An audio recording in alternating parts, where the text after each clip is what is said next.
Are you trying to lose weight but finding it harder than expected? Do you feel tired throughout the day, struggle with brain fog, or constantly crave sweet foods? Maybe you feel like you need to eat all the time. If any of that sounds familiar, chances are you're dealing with unstable glucose levels. Don't worry, you're not alone. I was right there too, feeling exhausted and reaching for something sweet more often than I wanted. In this video, we're going to dive into a few simple food habits that can seriously change how you feel day to day. These hacks can help you feel more energized, less hungry, in a better mood, and make fat loss feel more manageable than before. Before we jump in, I want to introduce someone who inspired a little bit this video, which is Jessie Inchospe, better known as the Glucose Goddess. She is a biochemist and the author of Glucose Revolution. After reading and studying her work, I decided to put several of her ideas to test myself. Over the course of a week, I tested 4 different hacks by eating the same meals in different ways and removing sweets or making them an exception out of curiosity to see how my body responded. I also ate the same sugary foods, making some exception for the holidays, and at the end I combined all the hacks into one ultimate meal to see how much of a difference they could make together. There's also a bonus hack at the end, so stick around. First, let's quickly talk about glucose and why it matters. Glucose is a type of sugar that your body uses for energy. Most of it comes from carbohydrates. After you eat, glucose enters your bloodstream. When too much enters too quickly, your energy rises fast and then crashes just as hard. That crash is what makes you feel tired, foggy, and hungry again soon after eating. Over time, repeating this cycle can lead to constant cravings, weight gain, and more serious health issues besides a non-productive routine. That's why keeping glucose levels stable is important for everyone, not just for people with diabetes. Fewer spikes mean steadier energy, fewer cravings, and better overall health. Now let's get into the hacks. The first hack is eating your food in the right order. I do like to start my day with lukewarm water to start the digestion, then start your morning with eggs. I do fried, some raw cheese, and currently I drink a small coffee a day in which I add a lot of milk. Thankfully, now we have access to raw milk from Village Ladies. Ideally is to avoid carbs now.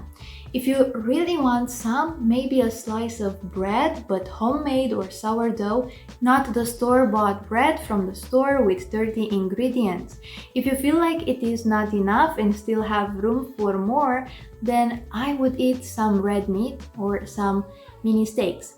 This should easily keep you energized until lunch.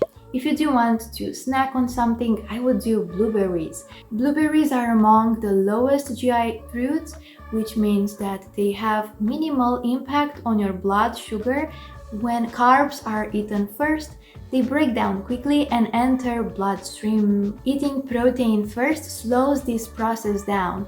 While the meal might not taste quite as a hamburger, it actually becomes very exciting when eating this way because of the effects on energy and hunger afterward. It's gonna be very noticeable. The key takeaway here is to experiment with flavors and preparation so each part of the meal is still enjoyable. Enough salt on the eggs, high-fat milk. I would skip adding sugar into the coffee. The second hack is vinegar. Any type works. Apple cider, balsamic, red wine, or white wine vinegar.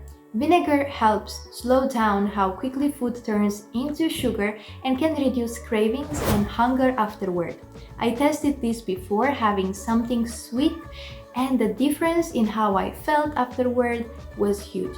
One thing to note, dilute it with water to ingest it easier.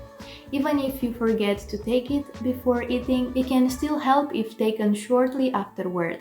It's not something as needed when the diet is whole ingredient based, but is a nice thing to do if you want to maximize results. The third hack is adding a green starter. Instead of rearranging your meal, you add a small fiber-based dish before eating, like a cucumber or cooked vegetables. The idea is to eat fiber first, but it's often more practical, especially when eating out. I found these made meals more satisfying overall, and I felt fuller sooner. This works especially well for meals like pizza, pasta, or restaurant food, where eating in a strict order isn't always possible. The fourth hack is the most important in my opinion and is actually related to the old way of living, where the foundation of society was blue-collar jobs, and the white-collar jobs were not as popular. Movement after eating. This one is simple, free, and brings so many healthy benefits from physical to mental improvements. If you eat out, take a 10-minute walk to use all that energy from the meal. Moving your body helps use the energy from your meal right away instead of letting it linger. You don't need an intense workout. Walking light, cleaning, or a few bodyweight exercises all count. Even short movement sessions made a noticeable difference in how sluggish or energized I felt afterward. Sitting still after a big meal almost always led to that heavy, sleepy feeling. The fifth and bonus hack is saving sweet foods for dessert, and ideally, if you want to go hardcore, do desserts only once a week or once a month.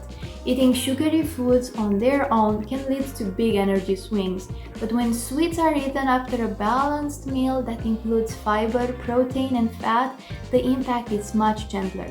This doesn't mean sweets are healthy, but it doesn't mean if you don't want to cut them out completely, this way of consuming them might be helpful. Timing matters. Now, carbs are tasty, we all love them, so if I plan to have a high carb meal, then I would have it around 4 p.m. when my day slows down. So in terms of energy level, and so when the crash happens, I can just allow myself for an evening walk or for some house cleaning or even a nap if possible to enjoy. Finally, I tested everything together with a low carb meal. When I ate it the way I normally would, mixing everything together and eating quickly, I felt great, no much impact on my energy.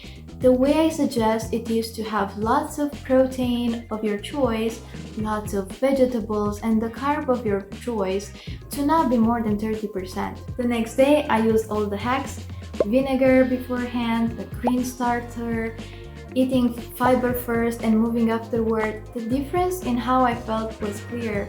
The more hacks I combined, the better the outcome, but even more made a difference. One last thing worth mentioning is how fast you eat. Eating too quickly can undo a lot of these benefits. Slowing down gives your body time to process food properly and respond more smoothly. If I had to pick the most impactful change for me personally, it was prioritizing protein first throughout eating in order to have less room for carbs. This way I felt more energized throughout the day. Everyone's body is different, so the best approach is to experiment and pay attention to how you feel. I hope this helped you as much as it helped me. If you decide to try any of these hacks, let me know which one is your favorite and which one worked for you.